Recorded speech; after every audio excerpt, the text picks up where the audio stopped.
Nobody has ever expected me to be president. And my poor, lean, lank face, nobody has ever seen that any cabbages were sprouting. I mean, could you imagine a presidential candidate today, standing on a national debate stage and saying something like that? No way. No bravado at all. Right. No hyper-polished ego. It's just a guy casually mocking his own appearance to kind of disarm his critics. Yeah, and we are jumping right in today because that quote comes from a man who, well, arguably held the most consequential power in American history. Absolutely. So welcome to today's deep dive. We are so glad you're here. Today our mission is an exploration of the mental models, the core philosophies, and the raw mechanics behind Abraham Lincoln. The 16th president of the United States. Exactly.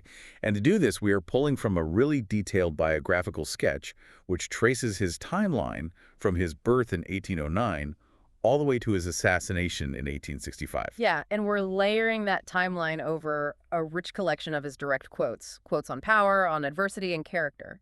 Because the goal here, the real mission, is to figure out how someone actually builds a mind capable of navigating the deadliest conflict in United States history. Right. We are not just going to walk you through a dry timeline of Civil War battles. No, definitely not. We want to understand the psychological architecture of a man who held a breaking nation together and will rely heavily on his own words to decode how he actually thought. And to understand how he navigated the Civil War, I mean, we first have to look at how he constructed that psychological architecture from absolute scratch. Oh, yeah. And from scratch barely even covers it. Right.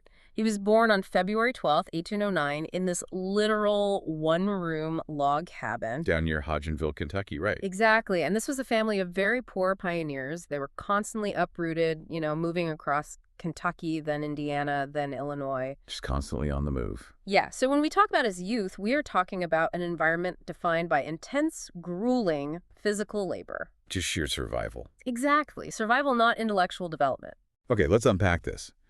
Because becoming a self-educated lawyer in 1836, which he did in Springfield, Illinois. Right, Springfield. That is fundamentally different from being a self-taught professional today. Oh, completely. Like, if someone today is learning to code, right? Right. They might build a highly complex piece of software using open source code and, I don't know, YouTube tutorials. Sure, they're self-taught, but the infrastructure is already there. Exactly. The infrastructure exists. Lincoln didn't even have the internet. He was trying to build the software of his own mind without a manual. Without a computer. Right. And while spending 10 hours a day literally splitting rails. He had zero safety net. Zero. And he actually called this lacking a tall grandfather. I love that phrase. It's great, right? We see it in one of his best quotes. He says, you have to do your own growing no matter how tall your grandfather was. What's fascinating here is how that grueling physical environment actually shaped his intellectual method. Well, he didn't have access to a vast library or, tutors. He couldn't afford to just skim information. Oh, right. He had to wring every single ounce of meaning out of the very few texts he could get his hands on. He had to squeeze it dry. Exactly. He once said, every blade of grass is a study, and to produce two where there was but one is both a profit and a pleasure. Wow. That blade of grass concept, that's basically a 19th century version of first principles thinking. It really is. He isn't just looking at a field and seeing grass. He's isolating a single blade to understand its root mechanics. Like, how does it grow? Why does it grow? Right. And if you apply that to law or politics, it means you don't just accept a policy because it's popular. No, you break the argument down to its absolute foundational premise. And that rigorous, almost painstaking method of self-interrogation, that's why he became so persuasive. Because when you build your own intellect blade by blade, you just understand the structural integrity of your arguments better. Way better than someone who just inherited their worldview from a university or, a tall grandfather. Right, and it's why he placed such an immense premium on learning. He stated, upon the subject of education, not presuming to dictate any plan or system respecting it, I can only say that I view it as the most important subject which we as a people can be engaged in. And it clearly paid off. He goes from a self-taught frontier lawyer to sitting in the state legislature. From 1834 to 1842, yeah. Right. And then by 1846, he's elected to Congress as a Whig. But he doesn't just stagnate there, which is key. Right. He's constantly refining his political philosophy as the country changes around him. Which ultimately culminates in him joining the brand new Republican Party in 1856. Because his political evolution was driven by that same pioneer necessity for, well, personal responsibility. Yeah, he genuinely believed in upward mobility because he was the literal living embodiment of it. He was the proof. Exactly. He operated on this core premise that always bear in mind that your own resolution to succeed is more important than any other thing. But I'm stuck on a paradox here. Okay, what is it? So he builds this unyielding first principles mindset. And he takes that exact character onto the presidential campaign trail in 1860. Right.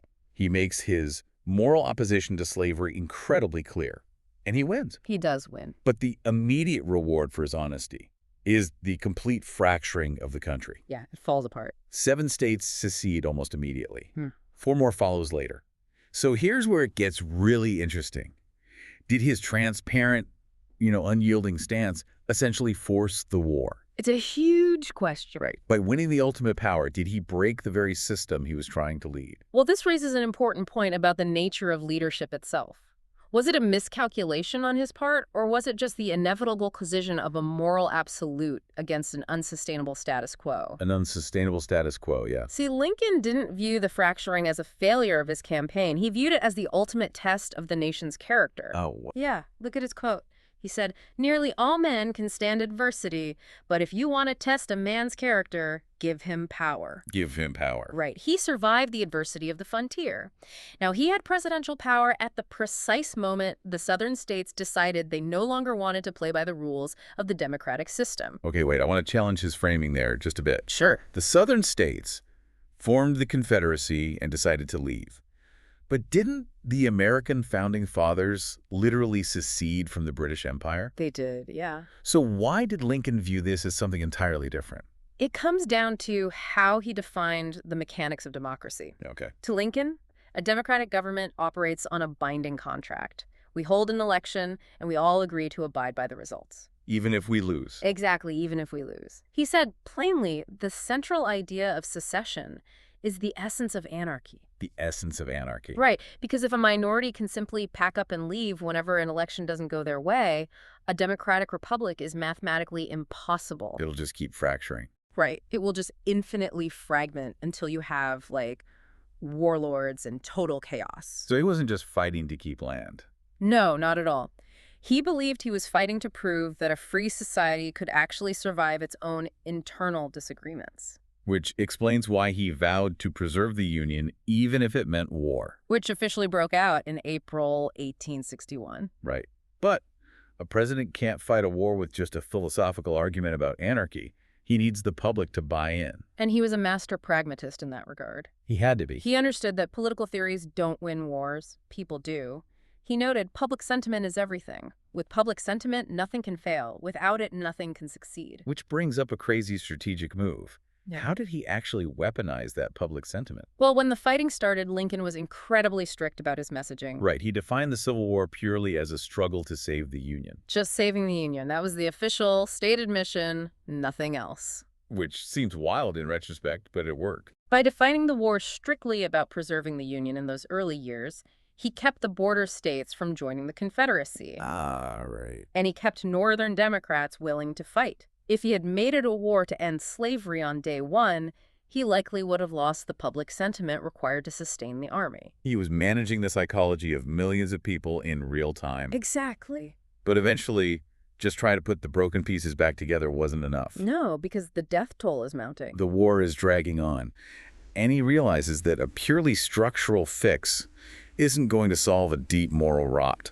The realities on the ground demanded a shift. The Union was suffering just massive casualties, and the Confederacy was relying heavily on slave labor to sustain its war effort. Which brings us to January 1863 and the Emancipation Proclamation. A huge turning point. He issues this executive order freeing slaves in areas under Confederate control. It's like he started out boarding a dam just to stop a flood, right? Saving the Union. Okay, yeah. But halfway through this massive engineering project, he realizes the only way to actually secure the area is to completely change the entire course of the river. By explicitly making this a war to end slavery. Exactly. And to push that analogy even further, he didn't just change the river's course, he had to convince half the workers building the dam that they now had to become river diggers. Wow. Yes. And that is an incredibly dangerous moment for a leader. You risk mutiny. You risk total collapse. So his timing had to be completely flawless. Flawless, which is perfectly captured in his quote. I am a slow walker, but I never walk back. Oh, I love that. So the slow walker isn't about hesitation at all. No. It's about waiting for the absolute optimal strategic moment to swing the hammer. Precisely. It is the difference between a moral activist and a commander-in-chief. Right. An activist can demand immediate change regardless of the fallout.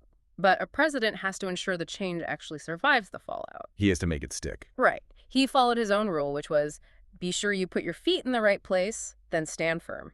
Stand firm. He took the time to ensure the public sentiment was actually ready to tolerate emancipation. And once he planted his feet, he didn't retreat an inch. Even despite immense political pressure to compromise, just end the bloodshed. He also understood the danger of chaos in the middle of that transition. Because people were panicking. Exactly, asking for new generals, new strategies, new leadership. And he anchors them with this incredibly practical advice. He tells them it is not best to swap horses while crossing the river. If we connect this to the bigger picture, you see a leader actively trying to lower the temperature of a panicked nation. Yeah. And he does this with his own ego as well. What do you mean? Well, during wars, it is practically a requirement for a leader to loudly declare that God is on their side to justify the violence. Right. Divide. Right. Exactly. Yeah.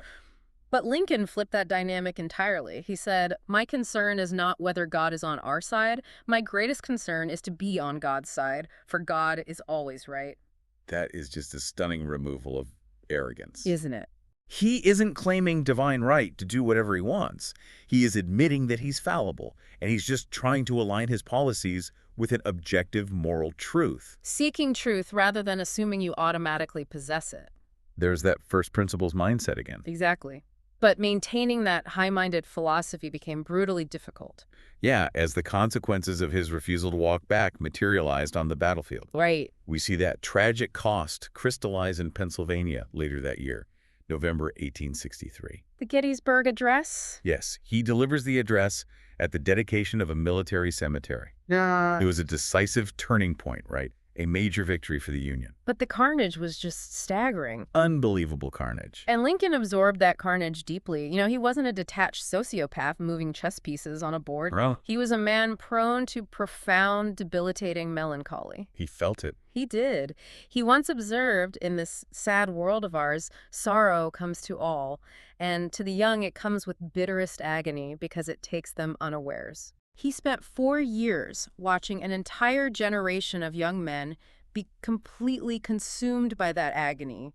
By the time Confederate General Robert E. Lee surrendered on April 9th, 1865, Effectively ending the 4-year conflict. right, 600,000 Americans were dead. It's hard to even fathom. When you adjust that for the population size of the 1860s, it is a number that almost breaks your brain. It was an apocalyptic level of loss. So what does this all mean for Lincoln's legacy? I mean, he carried the weight of those 600,000 lives. He did. He navigated the crucible, he successfully preserved the Union and abolished slavery. And throughout it all, he maintained this absolute reverence for the democratic process. Right. He famously stated, "The ballot is stronger than the bullet." Which is such a powerful thought. He truly believed that the collective will of citizens casting votes was a more enduring, powerful force than armed rebellion. But the historical irony there is just devastating. Yeah, it really is. Because he proves that the ballot is stronger than the bullet by winning the war. But less than a week after that victory, on April 15th, 1865, his own life is ended by a bullet. He was assassinated at Ford's Theater in Washington, D.C. by John Wilkes Booth, who was a Confederate sympathizer. The man who held the country together is taken out the exact moment the job is finished. It is a brutal ending. Yeah. But it forces us to look at one of Lincoln's most brilliant metaphors regarding legacy. Whoa, the tree metaphor. Yes. He said, character is like a tree and reputation its shadow. The shadow is what we think it is, and the tree is the real thing. If we connect this to the bigger picture, you have the tree and the shadow. Right. John Wilkes Booth's bullet could hit the man. It could end his physical life. But it couldn't touch the tree. Exactly. The character he had spent a lifetime building, studying every blade of grass, refusing to walk backwards on emancipation that was bulletproof. The assassination only froze his shadow in place. Yeah, his reputation instantly towered over American history. But that massive shadow only existed because the root system of his character, the tree, was so incredibly dense and unmovable. When you pull all these threads together, the trajectory is just wild. It really is. We are looking at a kid in a dirt floor cabin who taught himself the mechanics of logic. Who grew into a leader that refused to let a democratic republic splinter into anarchy. Right. He didn't just save the map of the United States, he completely re-engineered its moral foundation by ending slavery. And he relied on this steady, deeply calculated resolve to do it. And for everyone listening, we want you to realize the mental models he used to do that aren't locked in the 19th century. Not at all. Whether you are navigating a massive organizational pivot at your company or, just trying to build a new skill from scratch without a tall grandfather to help you out, his approach works. You isolate the blade of grass. You put your feet in the right place before you move. Right. And most importantly, you rely on your own agency. As Lincoln advised, the best way to predict your future is to create it. You have to do your own growing. But there is one final piece of Lincoln's philosophy from our sources that I think deserves some serious thought today. What's that? Well, he was a man who deeply, fundamentally believed in the ultimate triumph of reality. He said, truth is generally the best vindication against slander. Right? And he followed that up with the very famous observation, you can fool some of the people all of the time, and all of the people some of the time, but you cannot fool all of the people all of the time. He staked the entire survival of the country on the belief that public sentiment would eventually align with the truth. And he did. He trusted the slow march of reality. But look at the information environment you and I operate in right now. It's completely different. We live in an era of deep fakes, algorithmic echo chambers, and just instant globalized slander. Yeah. In the 1860s, Lincoln had time to wait for the public to catch up to the truth. But if you were stepping onto a debate stage today, looking at how fast a lie can fracture society before the truth even gets its boots on, Wow, yeah. it makes you wonder, would the man who saved the Union still believe that the truth on its own is enough?